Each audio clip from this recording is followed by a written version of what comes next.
Baik, shalom Bapak Ibu dan saudara-saudari sekalian. Pada hari ini saya ingin berbicara tentang kematian daripada Kristus. Sebentar kita akan merayakan Jumat Agung, satu karya besar Allah yang sangat luar biasa yang telah Allah nyatakan kepada kita melalui kematian daripada anaknya. Maka saya pikir ini merupakan hal yang sangat penting. Kalau kita bicara tentang kematian daripada Kristus, maka dari awal mula pelayanannya, Yesus selalu menekankan akan hal itu. Misalnya, dalam Markus 2 ayat 20, ia katakan bahwa dia adalah mempelai laki-laki yang akan diambil. Lalu dalam Yohanes 2 ayat 19, ia katakan bahwa bait Allah, tubuhnya itu akan diruntuhkan. Dan dalam Yohanes 2 ayat 24, ia mengatakan bahwa dia adalah biji gandum yang harus mati. Jadi kita melihat Bapak Ibu, dari awal pelayanannya dia sudah menekankan akan hal itu, bahwa tujuan kedatangannya untuk satu kematian. Oleh karena itu bisa kita katakan bahwa Yesus datang ke dalam dunia bukan untuk satu kesuksesan pribadi, tetapi dia datang ke dalam dunia untuk satu kematian, dan kematian itu adalah kematian yang sangat berharga. Nah, oleh karena itu kalau seandainya kita membandingkan antara kekristenan sebagai agama dan juga agama-agama yang lain, maka kita bisa katakan bahwa agama-agama yang lain itu mereka berada berdasarkan ajaran daripada pendiri mereka, tapi kekristenan itu berada berdasarkan kematian daripada pendirinya, kematian daripada Kristus, maka kekristenan itu ada. Maka ini kita lihat hal yang sangat luar biasa yang telah Allah nyatakan kepada kita. Nah, kalau kita kembali ke belakang Bapak Ibu, karena Yesus tahu bahwa tujuan kedatangannya untuk kematian, maka dia berusaha untuk sampai pada titik kematian itu. Maka kalau kita melihat Bapak Ibu, misalnya ada Petrus yang pada saat itu dia berusaha untuk Yesus tidak mati. Dia berkata seperti ini, Tuhan, sekiranya hal itu tidak terjadi pada dirimu. Tapi apa yang Tuhan Yesus katakan? Hanyalah engkau iblis, engkau bukan memikirkan apa yang dipikirkan oleh Allah, tetapi engkau hanya memikirkan apa yang dipikirkan oleh manusia. Bahkan kita tahu di Taman Getsemani, pada waktu dia akan ditangkap, Petrus membantu dia. Petrus memotong telinga daripada salah seorang hamba daripada imam besar yang ada. Apa yang Tuhan Yesus katakan kepada Petrus? Tuhan katakan, tidakkah kamu tahu bahwa aku bisa minta bala tentara malaikat untuk menolong aku? Tapi ternyata dia tidak melakukannya, Bapak Ibu. Bahkan pada waktu berada di kayu salib dengan satu penderitaan yang sangat sadis, satu kondisi yang betul-betul sangat menderita, tapi dia menekan akan kuasa yang ada, pada dia memiliki kuasa itu untuk melepaskan diri dari kayu salib. Kenapa dia tidak mau melakukan itu, Bapak Ibu? Karena dia tahu tujuan kedatangannya untuk satu kematian. Maka dia berusaha sampai pada titik itu. Tidak seorang pun yang bisa membatasi akan hal itu, Bapak Ibu. Nah, sekarang pertanyaan kita, Bapak Ibu, apakah memang Yesus mati karena disalib? Ataukah dia mati karena dia mau dalam hal ini dia berotoritas terhadap nyawanya? Nah, kalau kita melihat beberapa bagian firman Tuhan, misalnya Yohanes 10 ayat 11 dikatakan, Akulah gembala yang baik memberikan nyawa bagi domba-dombanya. Dalam hal ini Bapak Ibu, Kristus sebagai gembala, dia katakan dia bukan mempertaruhkan, tetapi dia memberikan nyawanya dengan satu sukarela, memberikan kepada domba-dombanya. Bahkan dalam Yohanes 10 ayat 18, Tuhan katakan, Aku memberikan dalam hal ini nyawaku menurut kehendakku sendiri, aku berkuasa memberikannya dan aku berkuasanya untuk mengambilnya kembali.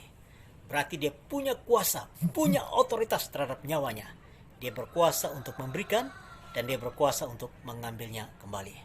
Maka pada waktu terakhir dalam hidupnya, dia berseru kepada Bapa, Ya Bapa, ke dalam tanganmu kuserahkan nyawaku. Berarti dia punya kuasa, dia mati karena dia mau, karena dia berotoritas terhadap nyawanya.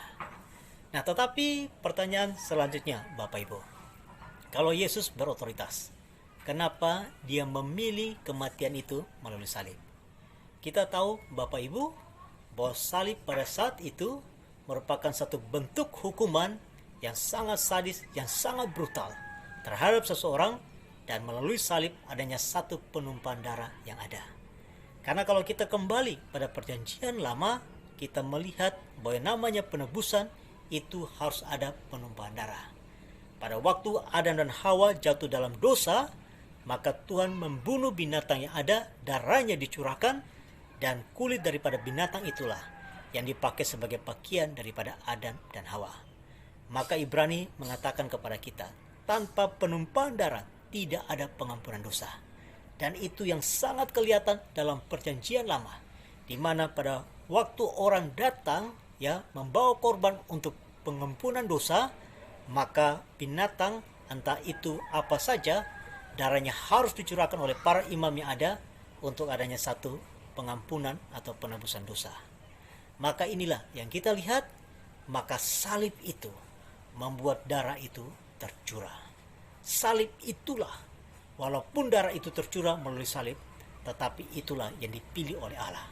Allah memilih hal yang sangat sulit, hal yang sangat brutal, hal yang sangat sadis, untuk menebus dosa manusia, karena Dia sangat mencintai akan manusia.